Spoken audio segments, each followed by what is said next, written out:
ہر روز لوگوں کو معاف کر کے سویا کریں. پہلے تو اس طرح کا کوئی کام ہی نہ کریں.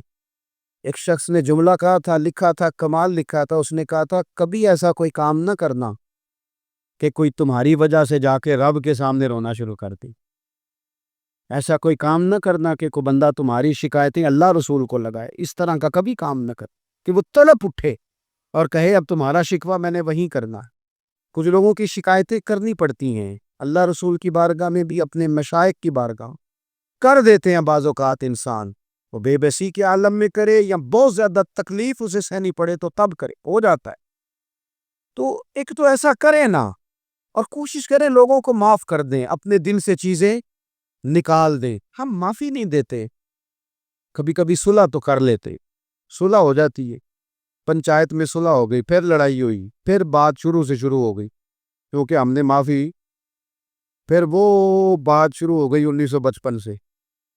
تو وہ بھی آکھیا سی، تو اے بھی کیتا سی، وہ بننے والی گل یاد ہی او بس کر یار، کچھ بھولیں بھی تو. بچے پتہ کیوں خوش رہتے ہیں؟ آپ کو پتہ ہے بچے کیوں خوش رہتے ہیں؟ بچوں کو بات بھول جاتی ہے. اس لیے بچے، اماں نے ادھر 2 تھپڑ مارے 3-4 منٹ پہلے، اور اگلے 5 منٹ میں اماں نے پھر ماتھے کا بوسہ لیا تو بھول گئی بات. اللہ کرے کوئی تھوڑے تھوڑے بچے بھی بن جائیں. یہ جو بہتے سیانے ہیں نا، ان کا بھی اللہ ہی حافظ ہے. عقل زیادہ آ گئی ہے نا. اس لیے اقبال جیسے لوگوں نے کہا تھا خرد کی گتھیاں سلجھا چکا ہوں، یا رب مجھے صاحب جنوں کر دے، صاحب جنوں کر دے، صاحب اللہ کوئی تھوڑا سا مجھے مجنون بھی بنا. یہ زیادہ عقل تو کسی کام کی رہی نہیں، پاگل کر دی، پاگل کر دی. بہت سارے لوگ ایسے زیادہ سمجھدار ہوتے ہیں، لہذا معافی دینے کو تیار ہے. معافی دے. جب کوئی معافی کا مطالبہ کرے تو اسے معافی. سب سے مشکل کام ہوتا ہے لمبی لسٹ والے دشمن کو معاف کرنا. لسٹ جس کی لمبی ہو نا غلطیوں کی، ایک آدھ غلطی تو معافی ہو جاتی ہے. کچھ لوگوں کی لسٹ بھی بڑے، کچھ عادی مجرم بھی ہوتے ہیں، لسٹ لمبی ہوتی ہے، ان کو معافی دینا بھی تھوڑا سا مشکل ہوتا ہے. لیکن کمال بھی یہ ہے کہ جس کی لسٹ لمبی ہو اسے یک جنبش قلم بندہ معاف کر دے. کو چھٹی ہو گئی، جا تجھے معاف کیا. اور یہ ہمیں کیوں کرنا چاہیے کہ میرا رب بھی ایسے کرتا ہے، میرا رب بھی ایسے وہ گنواتا تو نہیں نا. یہ بھی کیا، یہ بھی کیا، یہ بھی کیا. حضور فرماتے، ذرا سننا حدیث. حضور فرماتے کچھ لوگوں پہ اللہ کرم کی چادر ڈال کے نا قیامت والے دن، یہاں بھی اس نے پردہ رکھا تھا تو وہاں بھی کرم کی چادر ان پہ ڈلے گی. تو اللہ فرمائے گا یہ گناہ کیے تو چھوٹے چھوٹے گناہ اس کے گنوائے جائیں گے. یہ ورد اب وہ ڈرے گا، چونکہ پتہ تے سارا ہے نا سردار نو کیتیاں دا. اب وہ ڈرے گا، چھوٹے چھوٹے گناہ اس کی گنو تو اس کا خیال ہے بڑے بڑے بھی نہ سامنے آ جائے. چھوٹی چھوٹی غلطیاں اس کی گنوائی جا رہی ہیں تو ڈر رہا ہے، کانپ رہا ہے. قربان جائیں نبی پاک کے لفظوں. کچھ گلاں اجیاں نے قرآن پاک اجیاں نے، یہ نا میری دادی کہا کرتی تھی، میری اماں کہا کرتی تھی، اے کچھ کام اجائے نے، کچھ گلاں اجیاں نے کہ تے دل کردہ صفحہ بند ہو جانا ہے تے معافی ہو جانی. یعنی ختم ہے یہ بات، اس سے آگے کسی نے سوال پوچھنا ہی نہیں. چھوٹے چھوٹے گناہوں کا اللہ تذکرہ فرمائے، یہ کیا، یہ کیا، یہ کیا، یا اللہ ہو گیا. اب بندہ ڈر رہا ہے کہ بڑے بڑے بھی سامنے آ جائیں گے، لیکن چھوٹے گناہوں پہ ہی فل سٹاپ لگا کے نا تو رب فرمائے گا یہ جو تیرے گناہ ہیں نا اس کے بدلے تجھے نیکیاں دی جا رہی ہیں. تو نے سچی توبہ کی تھی تو ان گناہوں کو بدل کے نیکیاں بنایا جا رہی ہے. پہلے ڈر رہا تھا، حضور فرماتے ہیں اب فٹافٹ بول پڑا، کہنے لگا یا اللہ میں نے تو بڑے بڑے بھی کیے ہیں. یعنی اگر چھوٹوں کی نیکیاں بن گئی ہے تو وہ پاپ کی طرح بڑے بڑے وہ میرے کدھر ہیں؟ کریم یہ بات کر رہے ہیں اور صحابہ رو رہے ہیں. میں نے تو بڑے بڑے بھی کیے ہیں، بڑے بڑے کدھر ہیں؟ اللہ تعالیٰ بندوں کو معاف فرماتا ہے. رب اپنے بندوں کو وہ معاف کرتا ہے. اگر اللہ معاف نہ کرے تو جتنے جرم ہمارے رب کو ہمارا پتہ ہے. بتاؤ سویرے روٹی ملے، سانس ملے، شعور قائم رہے، جب مالک اتنا معاف کرتا ہے تو ہم اس کے بندوں کو کیوں نہیں معاف کرتے؟ کر دے معاف. اور کچھ لوگ ایسے ہوتے ہیں جن سے امید نہیں ہوتی، اپنے ہوتے ہیں کہ یہ والا جملہ وہ بندہ کہتا ہے یار تجھے تو نہیں نہ کہنا چاہیے تھا، کوئی اور کہتا. مجھے کہتے ہیں یہ نہ سمجھے کہ لوگ کہتے نہیں، کہنے والے یہ بات ہی آپ چھوڑ دیں کہ کوئی آپ کو کچھ کہے گا نہیں، یہ چھوڑ دیں۔ مخلوق تو اس طرح کی بات ڈھونڈ کے لاتی ہے کہ انسان پریشان ہو جاتا ہے کہ یار میں یہ کر سکتا تھا، میں نے کیا نہیں، اور جو میں نے کیا نہیں وہ تو نے میرے کھاتے ڈال دیا ہے۔ دو لوگ بیٹھے تھے نا حرم مکہ میں، ایک صاحب کہہ رہے تھے کہ میرے اوپر بدر میں جو قتل ہو گئے کفار، ان کا ذکر چل رہا تھا، تو دونوں گفتگو کر رہے تھے، بدر میں ہمارے اتنے لوگ مسلمانوں نے مار دیے۔ تو ایک ان میں کہنے لگے کہ اگر میرے اوپر قرض نہ ہوتا اور میرے چھوٹے چھوٹے بچے نہ ہوتے تو میں تو تلوار لے کے جاتا اور مدینہ شریف جا کے معاذ اللہ بدلہ لے آتا۔ دوسرا کہنے لگا میں دیتا ہوں نا تیرے بچوں کا خرچہ بھی، اور میں تیرا قرضہ بھی اتارتا ہوں، تو جا۔ اس نے کہا پکی بات ہے؟ کہا ہاں، قرضہ بھی میں اتار دوں گا، تیرے بچوں کا خرچ بھی اٹھاؤں گا، تو جا۔ اس نے خنجر تیار کیا، تلوار تیار کی، گھوڑے پہ بیٹھا، گلے میں وہ تلوار اس نے اپنے ڈالی اور مدینہ شریف آ گیا۔ اتفاق کی بات یہ کہ ملاقات حضرت عمر سے ہوئی۔ جناب عمر کہنے لگے مجھے تیری نیت ٹھیک نہیں لگتی، پکڑا کدھر آئے ہو؟ کہنے لگا میں تو بدر کے قیدیوں کے بارے میں بات کرنے ہیں۔ فرمایا تلوار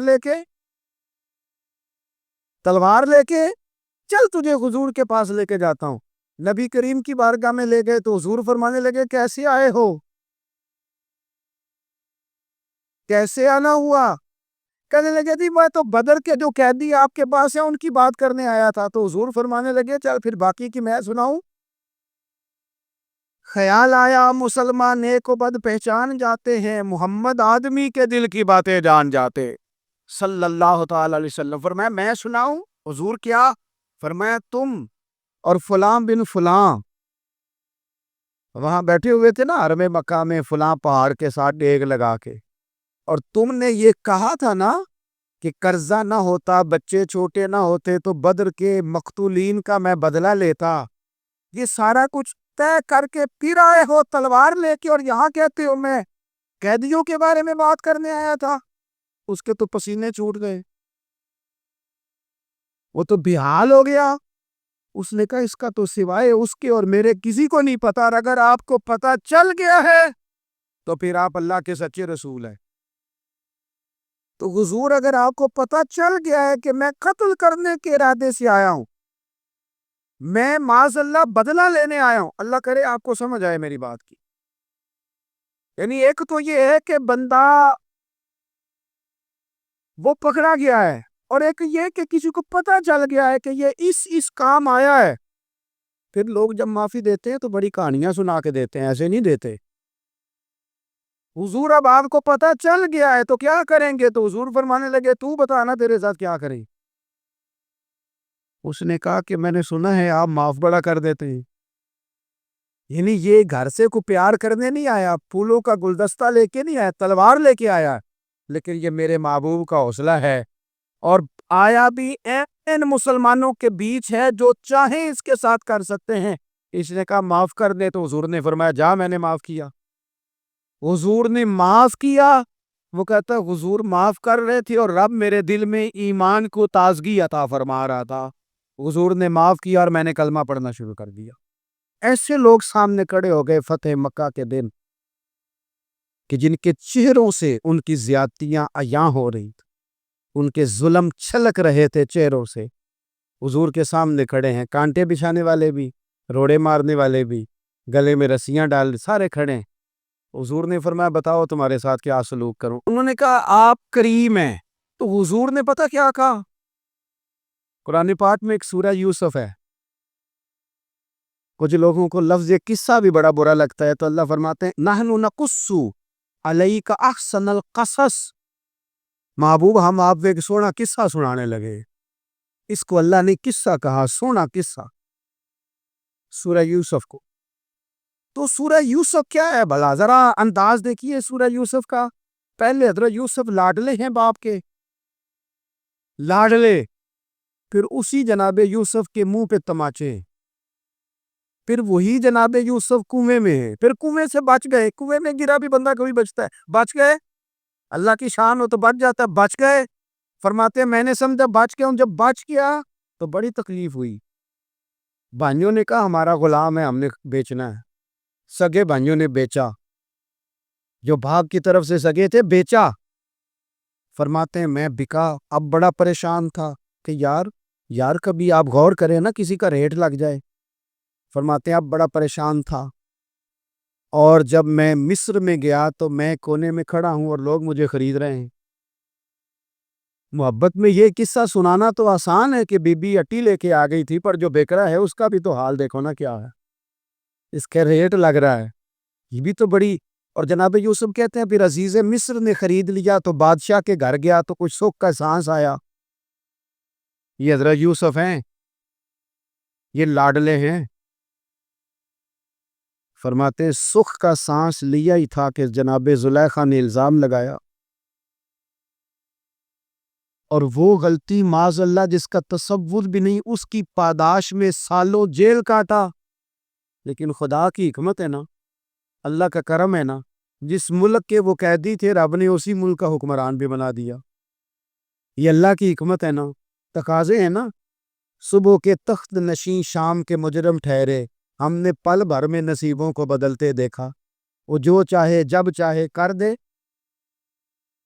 تو جب وہی بھائی مجبور ہو کر سوالی بن کر سامنے آئے ہیں، پتہ ہے کیا ہوتا ہے؟ بندہ معاف کر دیتا ہے، بہت سارے لوگ معاف کرتے ہیں، پر کہانیاں سنا کے پتہ جنا ادو کی آکھیا ساجے، پتہ جنا ادو کی کیتا ساجے، پھر پتہ جنا تسی اے بھی آندے سو، یہ ساری کہانیاں سنا کے.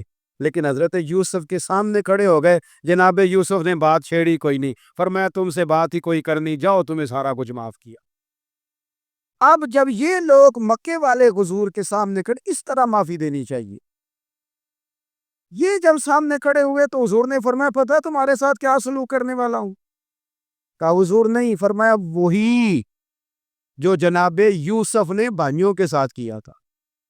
پچھلا صفحہ پلٹنا ہی کوئی نہیں، جاؤ تمہیں معاف کیا، جاؤ تمہیں معاف کی، جاؤ تمہیں معاف کی. اور صرف معاف نہیں کیا، ساتھ عزت بھی دی. سب سے زیادہ مقابلے تو حضرت ابو سفیان نے کیے تھے نا، آخر تک وہ آئے تھے. آج وہ کلمہ پڑھ رہے ہیں، سردار ہیں، کلمہ پڑھ رہے ہیں. تو نبی پاک نے صرف معافی نہیں دی، عزت بھی دی. فرمایا جناب ابو سفیان چونکہ اب مسلمان ہو گئے ہیں، میں سب کو معاف کرتا ہوں. جو اپنا اندر سے دروازہ بند کر لے اسے بھی معاف کرتا ہوں، اور جو ابو سفیان کی حویلی میں آ جائے اسے بھی معاف کر دوں گا. تو ابو سفیان وہ کہتے میں حیران ہی ہو گیا کہ اتنی بڑی بات، معافی بھی دی اور ساتھ عزت بھی دی. تو آج جو سبق آپ کی خدمت میں نے عرض کیا ہے، اس کو آپ امید ہے یاد رکھیں گے. ایک تو یہ کہ معافی مانگ لیں. اگر کسی جگہ ہمارا معافی مانگنا اگر ہم سمجھتے ہیں، ہمارا دل ضمیر گواہی دیتا ہے کہ مجھے معافی مانگنی چاہیے، تو معافی مانگیں. اور دوسرا پھر معافی دیں بھی، اور معافی دیں، سیاسی صلح نہ کریں. معافی دیں تو پھر واقعی دیں، دل سے دیں. اور آخری بات یہ کہ جس طرح ہم نے لوگوں سے معافی لینی ہے اور معافی دینی ہے، اسی طرح یہاں ہم سے شرعی قباحتیں ہوئی ہیں، اخلاقی کمزوریاں ہوئی ہیں. ایک بات تو اچھی طرح سمجھ لیں کہ نفل پڑھنے سے حقوق العباد نہیں معاف ہوتے، وہ بندے سے معافی مانگنے سے ہی ہوتے. ساری رات کو بندہ تسبیح پڑھے اور کہے کہ میں نے اماں کی نافرمانی کیا تو معافی ہو جائے گی، نہیں، وہ اماں ہی معاف کرے گی تو معافی ہو، وہ ابا ہی معاف کرے گا تو پھر ہی معافی ہوگی. میں پرسنلی بعض چیزوں کو نوٹ کرتا ہوں اور مجھے ان کا بڑا خیال رہتا ہے. میں محسوس کرتا ہوں کہ نہ چاہتے ہوئے بھی ہمارے رویے سے بعض لوگوں کو تکلیف ہوتی ہے، نہ چاہتے ہوئے. تو حقوق العباد کے مسئلے میں ہم زیادہ کمزور ہو جاتے. آج یہ سوچنا ہے کہ وہ جو میری ذمہ داریاں ہیں، جو شریعت نے، دین نے، اسلام نے، اور کچھ میں نے خود کہیں شاگرد بن کر، کہیں ارادت مند بن کر، کسی جماعت کا ممبر بن کر، کسی مسجد کی ذمہ داری لے کر، کسی ویلفیئر کام کی ذمہ داری لے کر، کسی غریب کی ذمہ داری لے کر، کسی مزدور کی ذمہ داری لے کر، جو میں نے اپنے اوپر خود چیزیں ضروری قرار دے لی ہیں، میں ان میں کہاں تک کامیاب ہو سکا ہوں. اپنی ذمہ داریوں کا حضرت معاویہ بن خدیج رضی اللہ تعالیٰ عنہ ایک صحابی ہیں، وہ فرماتے ہیں کہ مجھے حضرت عمر نے کہیں بھیجا تھا جہاد کے لیے، تو میں وہ کامیابی کی خبر لے کر دوپہر کو لوٹا. تو عرب شریف کے اندر چونکہ گرمی زیادہ ہوتی ہے، میں نے مناسب نہیں سمجھا کہ میں حضرت عمر کو دوپہر کو جگا کے خبر دوں کہ حضور بے فکر ہو جائیں، اللہ نے کامیابی دے دی. میں نے شام ہونے کا انتظار کیا. یہ ان کے اچھے اخلاق کی علامت. اعلیٰ ظرفی کی بات بتا رہے ہیں، کہتے میں نے شام ہونے کا انتظار کیا، مغرب کے وقت یا عصر کے وقت میری ملاقات ہوئی تو میں نے حضرت عمر سے کہا کہ حضور الحمدللہ اللہ نے کامیابی دے دی، جس مہم پہ آپ نے بھیجا تھا وہ اللہ کے فضل سے اس مہم سے کامیابی ہو گئی۔ تو حضرت عمر فرمانے لگے دیر سے کیوں آئے؟ مجھے تو امید تھی کہ تم سرے دوپہر آ جاؤ گے۔ میں نے کہا حضور میں دوپہر کو ہی گیا تھا، دوپہر کو ہی گیا تھا، پر سوچا کہ آپ آرام میں ہوں گے۔ کیا جواب ہے، اور کیا اس جواب کے اندر بہت سارے لوگوں کی ترجمانی ہے۔ حضرت عمر فرمانے لگے آرام کرتا تھا میں، پر وہ دور گزر گیا۔ اب تم دوپہر کی بات کرتے ہو، اب تو رات کو بھی کم ملتا ہے۔ وہ تھا ایک دور، اب جب اپنے ذمے خود ذمہ داریاں زیادہ لے لی، اب کیا پتا کہ کوئی کہاں سے چل پڑا ہے تجھے ملنے کو۔ وہ دور گزر گیا جب تو سوتا تھا، من چاہی زندگی بتاتا تھا۔ اب تو نے خود یہ فیصلہ کیا ہے، اب تو میں بھائی تم دوپہر کی بات کرتے ہو، میں تو رات کو بھی گشت کرتا ہوں کہ کوئی ضرورت مند تو نہیں، کوئی حاجت مند تو نہیں۔ تو جو ہمارے ذمہ داریاں ہیں ان میں نازک حد تک امام بہقی روایت لائے ہیں، ایک صحابی تھے جو حضور کو ہنسایا کرتے تھے، حضور کو ہنساتے تھے، نبی پاک کو بڑے پیارے تھے۔ اس طرح کے بھی کچھ بندے ہونے چاہیے، اس طرح کے بھی کچھ بندے۔ صحابہ کرام علیہم رضوان فرماتے ہیں جب حضور غم امت میں پریشان ہوتے تھے تو ہم منتظر ہوتے تھے کہ کبھی وہ ہنسانے والا آج آ جائے نا، دو چار باتیں ایسی کر جائے نا ہنسانے والی، تو معاملہ ٹھیک ہو جائے۔ کچھ لوگ ایسے ہوتے ہیں جن کو دیکھ کے ہی چہرے پر تازگی آ جاتی، مثل تعویذ ہوتے ہیں نا کچھ لوگ، وہ جب بھی ملتے ہیں شفا ہوتی ہے۔ تو یہ حضور کے پاس بیٹھے ہوئے تھے اور ہنسانے والی گفتگو کر رہے تھے، تو نبی پاک بھی ان سے باتیں کرنے لگے۔ تو بات کرتے کرتے نا حضور نے انگلی ان کی طرف بڑھائی تو ان کے وجود کو انگلی لگ گئی۔ ایک تو وہ روایت ہے نا کہ صفے سیدھی کراتے وقت حضور تیر کے ساتھ صفے سیدھی کرا رہے تھے تو ایک صحابی کے پیٹ میں لگ گیا، انگلی لگ گئی۔ عجیب دیوانے ہیں، کہنے لگے آپ نے مجھے تکلیف دی ہے، معاذ اللہ انگلی چبھو دی، میں نے تو بدلہ لینا ہے۔ ہمارے ہاں مسئلہ یہ بن گیا ہے کہ کوئی بڑا آدمی بھی اپنے آپ کو قانون کے حوالے نہیں کرتا۔ ملک سے لے کر امت مسلمہ کے کل مسائل تک ہمارے ملک کے اندر ہر بندہ اس کا مزاج ہوتا ہے کہ وہ اپنے آپ کو قانون سے بھلا تر سمجھتا ہے، لائن میں لگنا لوگ پسند نہیں کرتے۔ یہ ایک بہت بڑا مسئلہ ہے۔ حضور صلی اللہ علیہ وسلم کی انگلی لگ گئی تو وہ کہنے لگے آپ نے تو مجھے تکلیف دی ہے، میں تو بدلہ لوں گا۔ تو حضور نے فرمایا لے لے بدلہ۔ اپنے آپ کو قانون کے حوالے بڑا آدمی جب کرتا ہے تو قانون کی عزت بڑھتی ہے، قانون کا وقار بڑھتا ہے، سوسائٹی کے اندر پھر طاقتور قانون ہو جاتا ہے۔ لیکن جب غریب آدمی کے لیے قانون اور ہو اور امیر کے لیے قانون اور ہو، تو اصل معاملہ تو قانون کی بالادستی کا ہے، آئین کی پاسداری کا ہے، اصولوں پہ کھڑے ہونے کا ہے۔ تو نبی پاک صلی اللہ تعالی علیہ وسلم سے کہا کہ میں، حضور نے فرمایا لے لو بدلہ۔ یہ حقوق العباد کی نزاکت عرض کر رہا ہوں، لے لو بدلہ۔ انہوں نے کہا جی پیٹ سے کپڑا ہٹائیے، تو حضور نے پیٹ سے کپڑا ہٹا دیا۔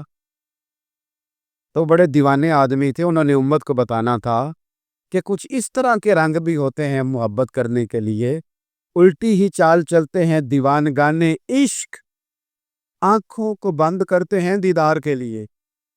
اس طرح بھی کبھی کبھی ہوتا ہے، کپڑا حضور نے ہٹایا تو انہوں نے نبی پاک کے جسم میں نور کو چومنا شروع کر دیا، کہنے لگے دن بڑے ہو گئے تھے، موقع نہیں کو بن رہا تھا، تو چلو یہ ایک موقع ملا ہے، حضور آپ کو کسی کے ساتھ زیادتی کر سکتے ہیں تو میں تو موقع تلاش کر رہا تھا، اور میرے بھائی نماز کا بھی موقع تلاش کرتے تھے صحابہ، جہاد کا بھی موقع ڈھونڈتے تھے، پر محبوب سے محبت کا بھی موقع ڈھونڈتے تھے۔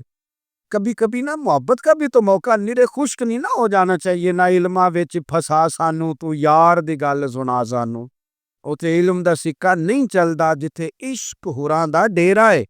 تو کبھی ادھر بھی ہیں، حقوق العباد کے معاملے میں نزاکت. اور پھر جو آیت میں نے قرآن پاک کی پڑھی، ایک تو یہ ہے کہ آپ لوگوں سے معافی لے، معافی مانگے. ہمارے ہاں نا معافی کا مزاج ہے، قبول کریں جب کوئی بندہ معافی طلب کرے تو معافی. ہمارے ہاں معافی مانگنے کا رواج میں آپ یقین کریں سرے سے ہے ہی نہیں، بلکہ الٹا لوگ چڑھائی کر جاتے ہیں، کہتے ہیں اوہو تم نے معافی مانگ لی ہے تو معاملے ختم ہو گئے.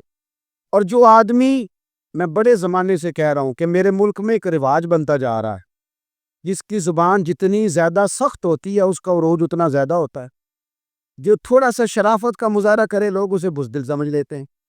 عزیز بھائیوں، اپنی زندگی میں معافی مانگنے کا مزاج بنائیں. آپ طلب کریں کہ یار مجھ سے غلطی ہو گئی، میں انسان ہوں. آپ یقین کریں ڈھیر سارے لوگ ہیں جن کے ذمہ ڈھیروں معافیاں ہیں، لیکن ان کا مزاج نہیں، ان کی طبیعت نہیں، ان کا تکبر آڑے آ گیا ہے.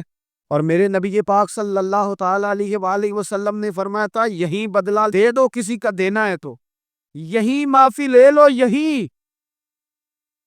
ورنہ فرمایا یاد رکھنا قیامت کے دن تو اس طرح ہوگا کہ اگر سینگ والی بکری نے بغیر سینگ والی بکری کو مارا ہوگا اسے بھی قیامت میں بدلہ دینا پڑے.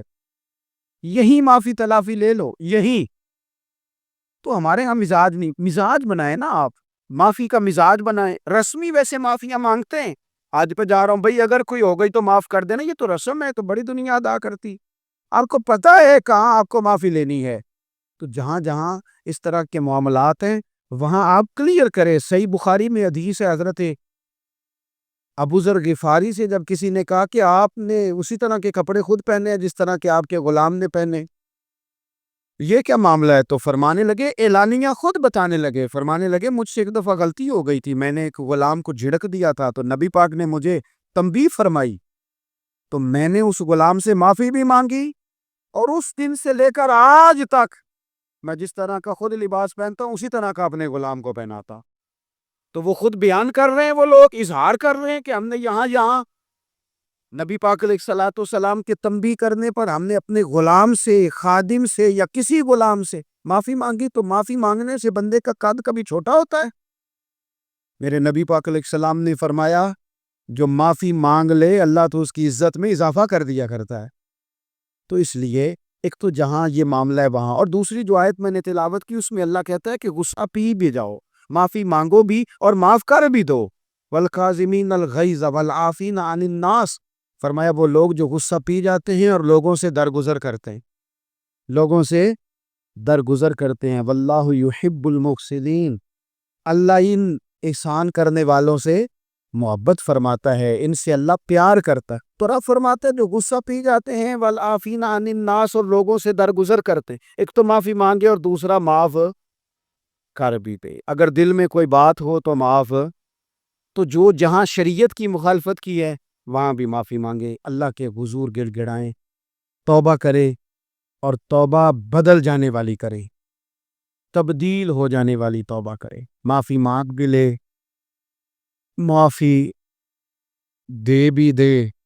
اور آپ سے یہ بھی گزارش کروں گا کہ جہاں اللہ رسول کی ہم سے نافرمانی ہوئی ہے وہاں تنہائی میں 2 نفل پڑھ کے، تنہائی میں اللہ تعالیٰ سے بھی معافی کے خواستگار ہوں. یاد رکھے جب اس کی خفیہ تدبیر آ گئی تو پھر معافی کا وقت ہو سکتا ہے خدا نہ کرے ہمیں نہ مل سکے. تو اب وقت ہے، خوب استغفار کریں، خوب معافی مانگیں. اللہ تعالیٰ آپ کو اور مجھے عمل کی توفیق عطا فرمائے.